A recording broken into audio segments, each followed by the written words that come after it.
Desde que Hermann Karl Usener, um filólogo e mitólogo alemão do século XIX, começou a advogar a história comparativa das religiões, outros se seguiram como R. Andre e J. G. Fraser. Um dos antropólogos mais respeitados do mundo acadêmico, Mircea Eliade, em seu Tratado da História e Crenças Religiosas, volume 1, discorre como o mito do dilúvio é universal, encontrado em todos os continentes, tendo uma menor incidência na África, mas mesmo assim as histórias parecem derivar de uma versão muito arcaica que se espalhou a partir da Mesopotâmia e depois a partir da Índia. Nossa tese aqui no Observatório 7 é que os mitos comuns são a prova de uma memória ancestral dos povos a respeito de eventos como o dilúvio e de tradições orais como a história da criação no livro de Gênesis. Elas foram passadas geração após geração, onde sobre a qual cada povo imprimiu sua identidade cultural. Nos episódios anteriores de nossa série, vimos como o testemunho do historiador judeu do primeiro século, Flávio Joséfo, advoga que Sete, filho de Adão, foi o desenvolvedor da ciência dos astros e como ele pode ter contado através das constelações a história de Gênesis capítulo 1 a 11.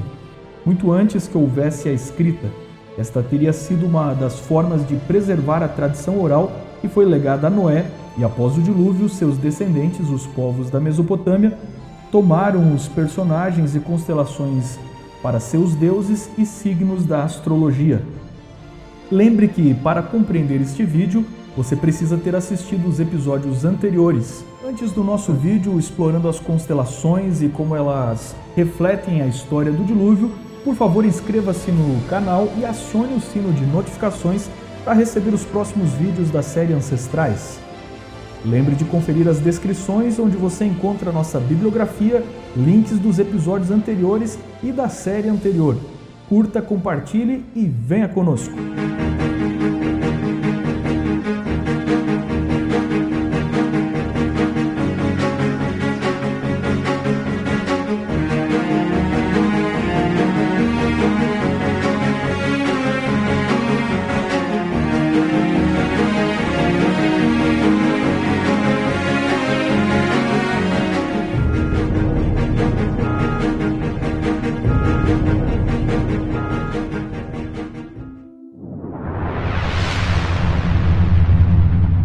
Retratado pelos antigos babilônicos como o peixe-cabra, Capricórnio era o símbolo do deus Enki e do solstício de inverno na Idade do Bronze. Não sabemos a razão deste simbolismo. Para os gregos, era a cabra que amamentou Zeus. O mito de Enki é variado, complexo e, obviamente, foi uma construção que anexou ao longo dos séculos novos mitos. Era o patrono de Eridu, mas seu culto estava presente além da Suméria entre os cananeus, hititas e hurritas. Junto com Enlil e Anu, nos períodos remotos constituiu a principal tríade de deuses sumérios. Enki, na astronomia babilônica, era o deus das constelações do quadrante sul, das chamadas estrelas de Ea. Em tempos sumérios, parece que Enki foi identificado com o planeta Mercúrio, mas mais tarde os babilônicos mudaram Mercúrio para Nabu, o filho de Marduk. Enki também estava relacionado à antiga constelação do Campo, localizada no quadrado do que hoje conhecemos como Pégaso. Embora não exista certeza sobre o significado do seu nome, em geral Enki tem sido traduzido como Senhor da Terra. Seu nome, de origem possivelmente semita, Ea, tem sido associado com vida, primavera e água corrente. Enki era o civilizador guardião dos poderes. No selo de Ada, período acadiano, ele está entre os deuses usando sua túnica de babados típicos da Suméria e sua coroa com chifres. Na mão direita ele segura uma águia que desce dos céus, embaixo dele uma cabra e seus ombros saem 2 rios, certamente um símbolo para o Tigre e Eufrates. Enki é o senhor do artesanato e um herói civilizador que ensinou as técnicas ao homem. Enki concentrou ao longo do tempo vários mitos, o que mostra que ele pode ter sido um personagem ancestral que foi engolindo tradições diferentes num esforço de contextualizar o personagem. Enki e sua consorte Ninhursag lembra o Jardim do Éden, quando Enuma Elish foi composto, Enki assumiu o lugar junto aos deuses antigos e tornou-se o pai de Marduk, o principal deus babilônico. Na epopeia suméria de Enemenkar, o senhor de Arata, foi Enki quem confundiu os idiomas dos homens. Mas a constelação de Enki, o Capricórnio, está no setor celeste e conecta as águas. Por isso ele é uma cabra com rabo de peixe. Nos mitos que conservaram a memória do dilúvio, os sumérios lembraram de Enki como o deus que salvou Ziusudra, o Noé sumério. No épico de Atrahasis, Anu e Enlil querem eliminar a humanidade, mas seu irmão Enki decide salvar o humano Atrahasis e o avisa para construir um barco onde ele leva sua família e espécies de animais. Depois de um dilúvio de 7 dias, Atrahasis solta uma andorinha, um corvo e uma pomba. Todas essas aves estão nas constelações da antiga Babilônia. O corvo está sobre a cauda da constelação da serpente. Andorinha e pomba são as aves relacionadas à deusa da sexualidade, como Ishtar ou Afrodite. Os babilônios a chamavam de Sinununtu, a grande andorinha, e Senhora do Céu, a constelação que os gregos descreveram como peixes. Em outras versões, também era Du-Nunu, o cordão ou a fita do peixe. Os gregos a associavam com Afrodite e Eros quando fugiram do monstro Tífon, saltando no mar e se transformando em peixes. Teriam se amarrado para não se perderem. Os acadianos chamavam Anunitum, a deusa da constelação de peixes que estava relacionada a Ishtar e Inanna. Ela era mostrada segurando um peixe e uma pomba e associada à época da cheia do rio, quando as carpas nadam rio acima. O peixe também é um símbolo para Enki, o deus da sabedoria, criatividade e magia. Neste setor astronômico, os babilônios tinham constelações de animais cujo significado nos é incerto no contexto do dilúvio. Veado, pantera, cavalo, suíno e uma grande águia que transporta um homem morto. Provavelmente, elas tratam o tema da morte e, na visão pagã, sua partida para o além.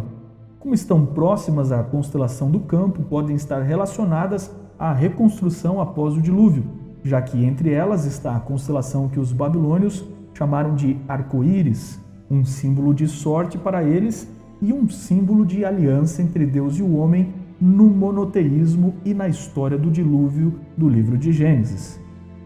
No entanto, a constelação deste setor mais associada a enchentes é a constelação de Aquário, chamada pelos antigos de Gu-La, o Grande, um ser divino representado com um jarro transbordante. Os antigos sumérios e egípcios o associavam Aquário às inundações. No zodíaco de Dendera, no Egito, Aquário é Hapi, o deus do dilúvio, segurando 2 vasos de água. No zodíaco hindu era um jarro de água. Na antiga Grécia, Aquário também era Deucalião, o sobrevivente do dilúvio na versão grega, ou Ganimedes, o copeiro dos deuses que foi levado ao Olimpo por Zeus que o estuprou. Existe um tema comum sobre o estupro e castração que está presente em muitos mitos antigos, em especial vindos da região da Turquia. Saturno e Júpiter, Cronos e Zeus e no mito dos hititas, a canção de Kumarbi. Abundam histórias de incesto e estupro na mitologia, e algumas destas têm sido conectadas a uma alegorização mitológica do que pode ter acontecido entre Noé e seu filho Cã. O texto bíblico diz que, passado um tempo depois do dilúvio, Noé, sendo agricultor, colheu uvas que havia plantado e, obtendo vinho, embriagou-se. Então seu filho Cã viu a nudez do pai, enquanto os outros 2 irmãos o cobriram. Ao longo dos séculos, diferentes escolas de rabinos têm interpretado esta passagem obscura de diferentes formas.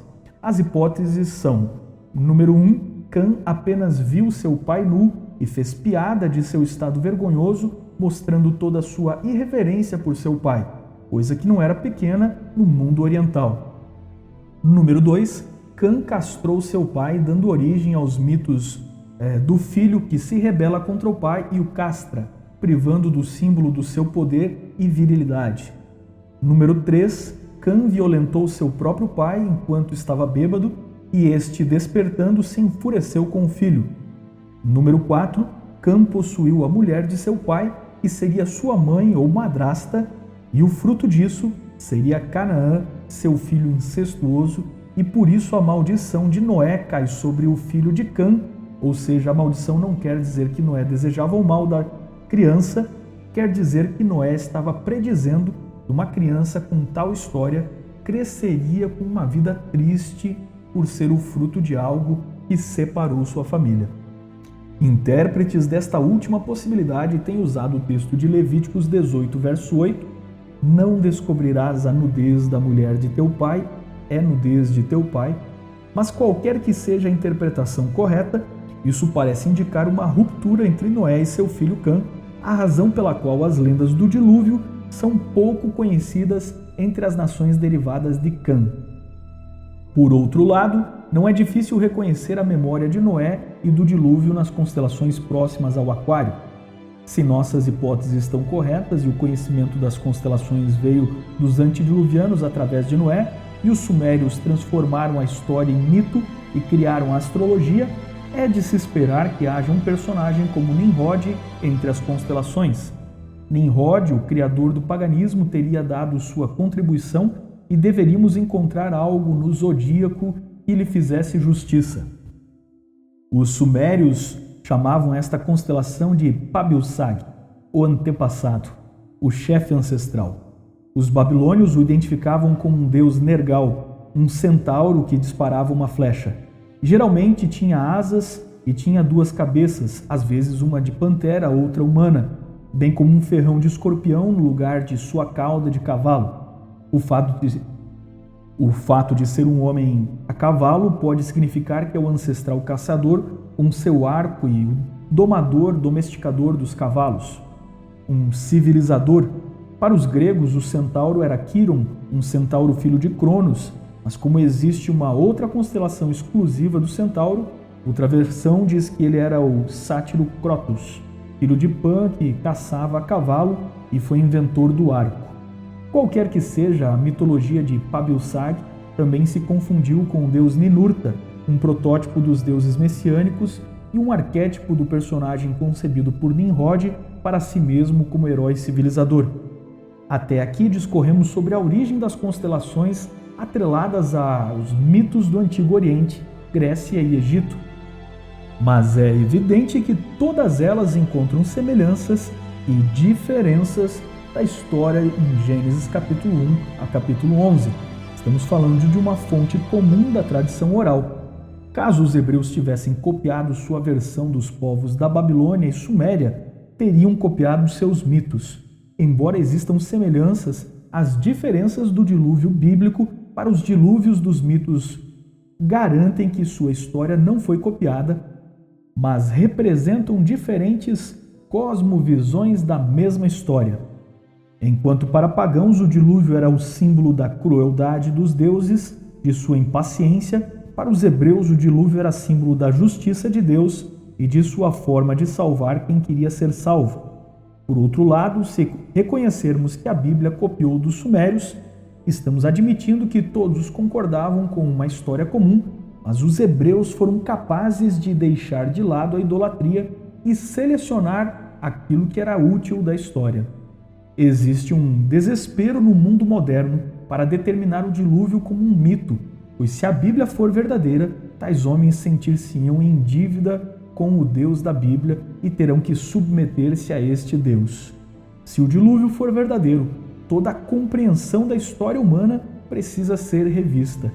Neste sentido, Deus não faz questão de provar que tal evento ocorreu para que os homens não o sigam por medo ou pela força. Deus só aceita uma religião livre. A fé vem pelo ouvir a palavra de Deus e a ouve quem quer. Não temos uma arca de Noé para provar a história, mas ainda que historiadores e naturalistas descrentes apresentem objeções, há centenas de histórias mundiais com incríveis padrões de semelhanças comprovam que todas as culturas ancestrais tinham em sua memória um mesmo evento, com as mesmas características que não podem ter sido inundações locais. O testemunho de nossos ancestrais não pode ser negado e nem podem explicar como povos que não se conheciam tinham a mesma história, a não ser que admitamos que eles saíram de um local comum, onde conheciam uma tradição oral sobre um evento real. Inundações locais não gerariam tantas histórias, pois estas inundações costumam ser rotineiras. Inundações locais geram fuga, mas não a construção de um barco, provisões e salvamento de animais. Um padrão de história que nunca seria idealizado tantas vezes em tantos lugares diferentes. O dilúvio, como entendido na Bíblia, não foi apenas chuva, mas imensas e violentas transformações geológicas que transformaram completamente o planeta do que era para o que temos agora. Montanhas de fósseis agrupados demonstram inúmeras catástrofes, as quais podem ser combinadas em uma única imensa catástrofe que não só poderia explicar a extinção, como a atual distribuição biogeográfica da vida na Terra. A história bíblica mostra Noé pregando que o dilúvio viria, mas os sábios de seus dias disseram que era impossível. Porém, o Deus da natureza, o autor e dirigente das leis da mesma natureza, pode fazer uso das obras de suas mãos para servirem ao seu propósito. Gênesis 7:11 diz: "Romperam-se todas as fontes do grande abismo, e as janelas do céu se abriram, e os escarnecedores foram submersos nas águas do dilúvio." Com toda a sua orgulhosa filosofia, demasiado tarde acharam os homens que sua sabedoria era loucura. Jesus endossou a historicidade do dilúvio, dizendo: "E como aconteceu nos dias de Noé, assim será no dia em que o Filho do Homem se há de manifestar." Lucas 17, 26 e 30. O dia do Senhor virá como ladrão de noite, no qual os céus passarão com grande estrondo e os elementos ardendo se desfarão, e a terra e as obras que nela há se queimarão. 2 Pedro 3, verso 10. Quando os raciocínios da filosofia houverem banido o temor dos juízos de Deus, quando ensinadores religiosos estiverem a apontar no futuro para longas eras de paz e prosperidade, e o mundo estiver absorto em sua rotina de negócios e prazeres, plantando e construindo, banqueteando-se e divertindo-se, rejeitando as advertências de Deus e zombando de seus mensageiros, então é que súbita destruição lhes sobrevirá, e não escaparão, diz 1 Tessalonicenses, capítulo 5, verso 3.